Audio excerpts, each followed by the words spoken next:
سلام، من کسرام و این 49مین استراتژی اسکلپ این کاناله که با هم بررسی میکنیم.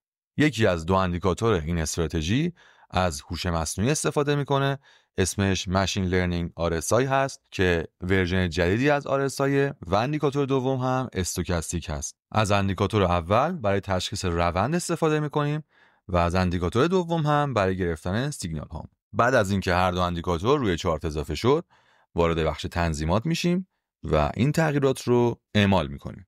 از بخش استایل در اندیکاتور اول این دو گزینه رو خاموش میکنیم و یک خط افقی روی عدد 50 به این اندیکاتور اضافه میکنیم.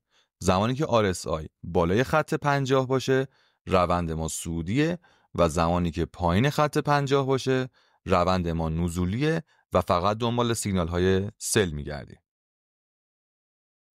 بعد از اون وارد تنظیمات اندیکاتور استوکاستیک میشیم و از بخش اینپوت 14 رو به 7 و 1 رو به 3 تغییر میدیم که میشه 7 3 3 تنظیماتمون و بعد میریم برای آموزش نحوه سیگنال گیری از این دو اندیکاتور. برای مثال سیگنال بای، همونطور که مشاهده میکنید در لایو بازار هستیم. یکم قبلتر زمانی که RSI بالای خط 50 بود و روند ما صعودی بود، در اندیکاتور دوم زمانی که خط آبی رنگ یک بار به زیر 20 بیاد و بعد از اون خط آبی خط نارنجی رو به سمت بالا قطع بکنه، سیگنال ما تایید شده است و وارد پوزیشن میشیم از کلوز کندل با استاپ لاس سوینگ لوی قبلی و ریسک به ریوارد 1 به 1 کنیم. برای پوزیشن های سل هم زمانی که RSI زیر خط 50 هست و خط آبی رنگ در استوکاستیک یک بار بالای 80 بره و بعد از اون خط نارنجی رنگ رو به سمت پایین قطع بکنه، از کلوز کندل وارد معامله میشیم با استاپ لاس سوینگ های قبلی و ریسک به ریوارد 1 به 1 کنیم مثل همیشه. بریم برای بک تست استراتژی در تایم فریم 1 دقیقه روی طلا از ساعت 10:30 صبح شروع میکنیم و هر جایی که RSI بالای 50 بود و استوکاستیک به ما سیگنال داد، اون پوزیشن رو گرفتیم. طبق تصویر اینجا RSI بالای 50، استوکاستیک به ما سیگنال رو داده و پوزیشن اولمون با سود بسته شده، پوزیشن دوممون هم با سود بسته شده. حتما دقت کنید، جاهای استوکاستیک سیگنال رو داده اما RSI حالا یا بالای خط بوده نمیتونستیم سل رو بگیریم یا پایین خط بوده نمیتونستیم بای رو بگیریم. حتما باید دقت کنیم، فقط در زمانی که RSI بالای 50 هست سیگنال های بای رو میگیریم و زمانی که زیر خط 50 هست فقط سیگنال های سل رو میگیریم. مثل اینجا RSI پایین خط 50 بوده، استوکاستیک به ما سیگنال داده و با سود بسته شده. جلوتر سیگنال های بعدی رو چک میکنیم، سعی میکنیم که این اندیکاتور رو هم کد نویسی کنیم که دیگه لازم نباشه همیشه پای چارت باشیم و زمانی که همه شرایط اتفاق افتاد به ما سیگنال بده. اینجا هم RSI بالای 50، استوکاستیک خط آبی رنگ نارنجی رو قطع کرده، اینجا هم به همچنین و سیگنال های بسیار خوبی میده. تایم فریممون 1 دقیقه است و مطمئناً زمانی که در این تایم فریم سیگنال های خوبی داشته باشیم در تایم فریم های بالاتر حتما وین ریتمون بهتر از این هم خواهد بود. وین ریت ما در این استراتژی در این بک تستی گرفتیم 100% بوده، هیچ ضرری نداشتیم، هیچ وقت استاپ نخوردیم. اما همگی میدونیم که همیشه اینطور نیست، در شرایط مختلف بازار ممکن اتفاقات متفاوتی بیفته و استاپ داشته باشیم، اما در کل وین ریت های معقول با ریسک به ریوارد 1 به 1 کنیم میتونه ما رو سودده بکنه. پس حتما خودتون هم بک تست بگیرید و روی ارزهای مختلف بررسی کنید. خب اینجا هم سعی میکنیم در لایو بازار در تایم فریم 5 دقیقه این بار از همینجا شروع کنیم به عقب برگردیم.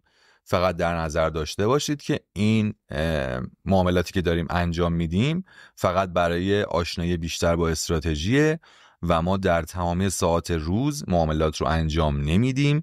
بین 10:30 صبح تا 10:30 شب به وقت تهران فقط در این زمانه که سیگنال هایی که صادر میشه رو معامله میکنیم. در اینجا RSI بالای خط 50 بوده، استوکاستیک به ما سیگنال داده، پس معاملمون رو باز میکنیم. سیگنال بعدی باز هم RSI بالای 50، استوکاستیک سیگنال رو داده که با ضرر بسته میشه. عرض کردم همیشه اینطور نیست که وین ریت ما 100% باشه، حتما شرایط مختلفی برامون پیش میاد. که ممکنه تاثیرگذار باشه در شرایط بازار و وین ریت ما رو بالاتر یا پایینتر ببره. به عقب‌تر برمیگردیم تا سیگنال بعدی رو پیدا بکنیم. همونطور که در تصویر واضح هست در اینجا ساعت 4 و 5 صبح هست که ما در این زمان ترید نمی کنیم و فقط داریم این ویدیو رو برای این ضبط می کنیم که شما بدونید چجوری وارد پوزیشن میشیم. خط RSI پایین 50، استوکاستیک سیگنال سل رو صادر کرده، پس وارد معامله میشیم. این بخش از ویدیو فقط برای آموزش نکات بیشتر و دقیق‌تر وارد شدن به معاملات هست و ما در این ساعت معامله ای رو انجام نمیدیم. الان برگشتیم به ساعت 8 بعد از ظهر. در این ساعت پس میتونستیم این معاملات رو وارد بشیم. اگر در جایی شک داشتیم که عدد RSI بالای 50 هست یا خط آبی رنگ 80 یا 20 رو قطع کرده یا نه، در قسمت سمت چپ که براتون مشخص کردم اعداد اون اندیکاتور نوشته میشه که میتونید راحت‌تر تصمیم بگیرید. یه سری از دوستان در کامنت ها یا از طریق تلگرام به من پیام میدن و میپرسن که این استراتژی روی کریپتو هم کار میکنه، روی بیت کوین میتونیم ازش استفاده کنیم، تایم فریم 1 ساعته چجوریه، تایم فریم 2 دقیقه چجوریه، روی نقره هم جواب میده، روی جفت ارزها جواب میده. دوستان ما این ویدیوها رو بررسی میکنیم، از سایت های خارجی، از رفرنس های خارجی ترجمه میکنیم، بک تست میگیریم، خدمت شما ارائه میکنیم. دیگه حالا اینکه شما میخواید روی سولانا فقط ترید کنید، میخواین روی اتریوم فقط ترید کنید، تایم فریم 15 دقیقه میخواین ترید کنید، ما نمیتونیم تک تک این موارد رو بررسی کنیم و به شما پاسخ بدیم.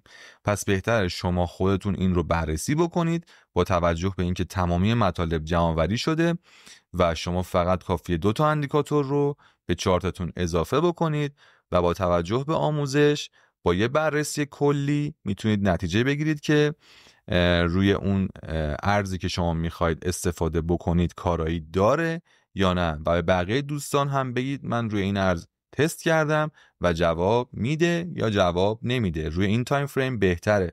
خیلی از دوستان استراتژی های ما رو بهینه میکنن، به خودمون دوباره اطلاع میدن، ما روی اونا کار میکنیم، میتونیم اندیکاتورهای متا تریدر باهاش بسازیم، میتونیم اکسپرتشون بکنیم و میتونیم ازش خیلی استفاده های بیشتری بکنیم. پس بیاید به هم دیگه کمک بکنیم، به جای اینکه شما همونقدر که وقت میذارید توی تلگرام از من این سوالو بپرسید یا کامنت بذارید و منتظر بشید که من حالا چند روز بعد جواب بدم که نمیتونم اون بررسی که شما میخواید رو انجام بدم، خیلی راحت تر خودتون میتونید با چند دقیقه وقت گذاشتن برای خودتون به نتیجه برسید که آیا مفید هست یا نه. خیلی ساده. پس بک تست بگیرید و داخل کامنت ها به من هم اطلاع بدید، به دوستان خودتون هم اطلاع بدید تا بتونیم با هم دیگه سود بکنیم. موفق باشید.